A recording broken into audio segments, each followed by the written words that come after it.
intanto come sempre dietro nelle nostre interviste ci sono gli amici e i tuoi compagni di squadra, ma questa cosa l'hai inventata te? Sì, no, beh, inventato io non ho inventato proprio niente, però visto il girone di andata abbastanza emozionante e gioioso, ci siamo andati un po' allo spettacolo post partita e sono venuto fuori un po' di ragazzate. Beh, vediamo allora di realizzare un'intervista seria, no? Sì, Dicevo, il Padova può sperare ancora nei playoff.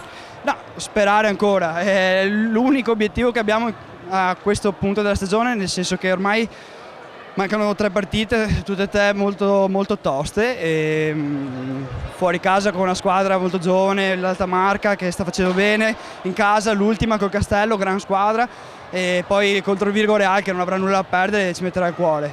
Noi dobbiamo fare su 12 punti, su 9 punti il massimo, e se giocheremo come abbiamo giocato stasera sicuramente raggiungeremo l'obiettivo che non era a inizio stagione prefissato, ma che ci regala una gioia ulteriore, insomma. Il primo obiettivo è arrivato già la settimana scorsa, quello della salvezza, adesso si tratta di arrotondare e penso che un pensierino ce lo faccia anche Mattia Risi, che è passato poco fa dandoti un puffetto alla schiena.